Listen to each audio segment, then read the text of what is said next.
कांग्रेस नेता सोनिया गांधी ने आरोप लगाया कि सरकार जानबूझकर नेहरू को इतिहास से मिटाने की कोशिश कर रही है और उनकी छवि को गलत तरीके से पेश किया जा रहा है।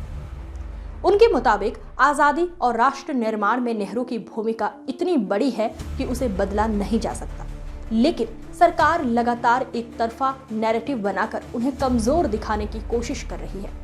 सोनिया ने कहा कि नेहरू वैज्ञानिक सोच, लोकतांत्रिक मूल्यों और आधुनिक भारत की नींव थे और उन्हें कमजोर करना दरअसल देश की बुनियाद पर चोट है। दूसरी ओर बीजेपी ने तुरंत पलटवार करते हुए कहा कि कांग्रेस को आत्ममंथन करना चाहिए क्योंकि देश आज भी अनुच्छेद 370 की भारी कीमत चुका रहा है, जिसे वे नेहरू की ऐतिहासिक गलती बताते हैं। भाजपा नेताओं का कहना है कि राष्ट्र हित से ऊपर भावनाओं को रखकर उठाए गए फैसलों ने कश्मीर को दशकों तक हिंसा और अस्थिरता में रखा। ये जुबानी जंग एक बार फिर दर्शाती है कि नेहरू की विरासत, कांग्रेस की पहचान और भाजपा की वैचारिक आलोचना तीनों भारतीय राजनीति के केंद्र में गहराई से जुड़े हुए मुद्दे हैं। भागना शुरू किया तो ये जो कश्मीर का जो रूट है वो उस रूट से आए।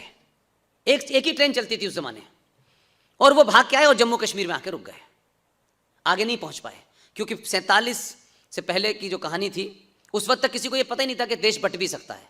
44 तक नहीं लोगों को लगता था, लेकिन जब वहां मारपीट होने लगी तो वो कश्मीर जो बड़ा था उस कश्मीर के रास्ते मीरपुर और मुजफ्फराबाद से होते हुए वो जम्मू आ गए। उन्होंने कहा चलो यहीं रह लेते हैं। 1944 के बाद 5600 हिंदू गोरखा परिवार भारत आए पाकिस्तान से और वो जम्मू में बस गए। इसलिए उन्होंने कट ऑफ डेट रखी कि आर्टिकल 35A जो केंद्र के हाथ में ताकत थी वो राज्य को जा चुकी थी कि देश में किसको नागरिकता दी जाए किसको न दी जाए ये फैसला केंद्र सरकार का है, केंद्र सरकार की ताकत होती थी। लेकिन आर्टिकल 35 ने जम्मू कश्मीर को ताकत दे दी, तो उनको लगा कि अगर हमने 1944 से बाद की कोई डेट रखी, अगर 1958 की रखी